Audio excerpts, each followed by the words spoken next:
chiếc tàu khổng lồ áp sát mạn sông Bạch Đằng trở nên vô hình đối với những chiếc máy ảnh chuyên nghiệp của báo chí thành phố. Người dân tò mò đi xem như xem pháo hoa, và sự vô cảm hiện rõ trên từng khuôn mặt của họ qua các tường thuật cay đắng của nhiều blogger trong nước.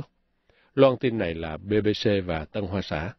Ba tàu Ích Dương, Thường Châu và Thiên Đảo Hồ vào cảng Sài Gòn sáng thứ Hai ngày 7 tháng 1, bắt đầu chuyến thăm hữu nghị kéo dài 5 ngày.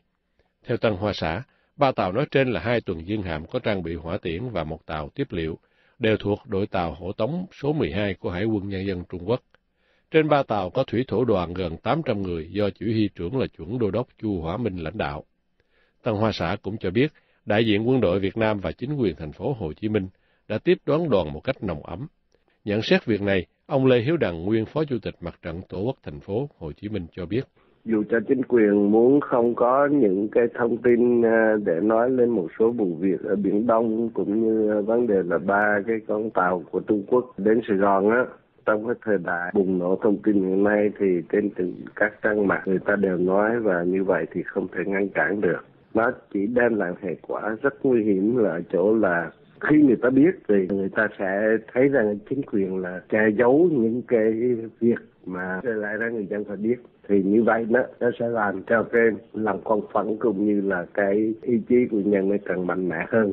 Dân không còn tin tưởng cái truyền thông chính thức của nhà nước nữa, mà người ta là dựa vào những cái truyền thông hiện nay gọi là lề trái. Hoặc là bây giờ cái tỷ lệ sử dụng mạng ở Việt Nam rất đông, đặc biệt là thanh niên sinh viên. Thì qua cái mạng á, thì người ta sẽ thấy đâu là sự thật, đâu là những cái việc đang xảy ra, nó đe dọa cái chủ quyền và toàn vẹn lãnh thổ Việt Nam.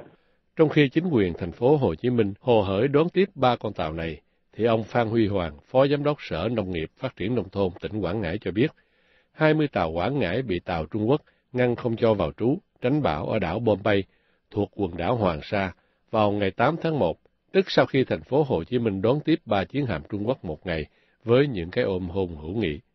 Báo Tiền Phong Online dẫn lời ông Phan Huy Hoàng cho biết, tổng cộng 20 tàu cá Quảng Ngãi bị tàu Trung Quốc ngăn vào trú, tránh bão ở đảo Bombay, phải chấp nhận lên đên ngoài khơi trong điều kiện thời tiết xấu.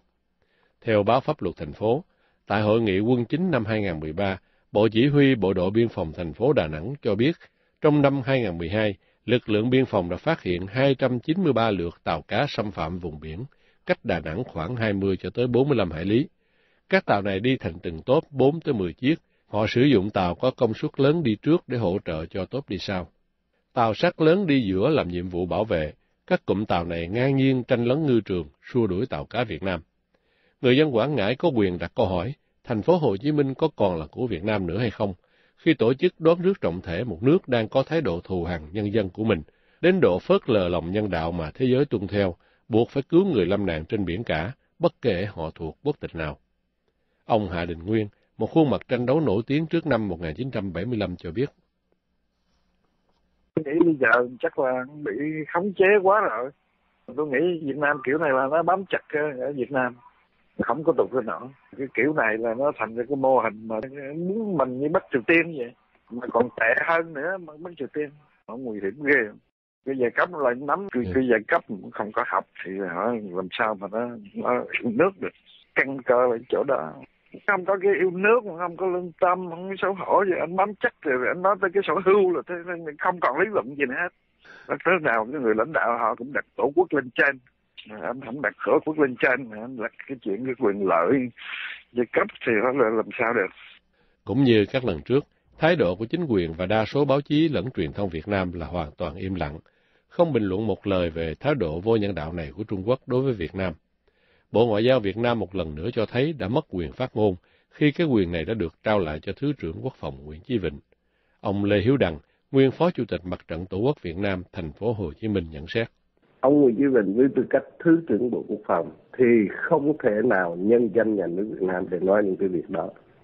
Nhưng nói vấn đề hệ trọng quốc gia, nói với quan hệ hai nước, và ông nói thế này thế kia, hệ tư tưởng, vân vân, tất cả những cái đó là ông không được phép nói. Ông nói như vậy là ông vượt quyền và lòng quyền. Mà cái này thì phải cấp cao, ông phải trả lời cho dân chúng về vấn đề này. Nhiều người cũng đặt vấn đề rồi. Trước những cảnh báo về viễn ảnh Việt Nam sẽ trở thành một tỉnh của Trung Quốc, Trí thức trong nước đành giữ sự im lặng, bởi họ lo sợ bị đàn áp, trù dập hay thậm chí bị giam giữ. Chính quyền tỏ ra rất cứng rắn trong việc giữ vững lập trường của mình, dù lập trường này sẽ gây thiệt hại cho đất nước, bất kể Việt Nam sẽ trở thành Tây Tạng hay Duy Ngô Nhĩ thứ hai, không còn xa vời như người ta vẫn tưởng.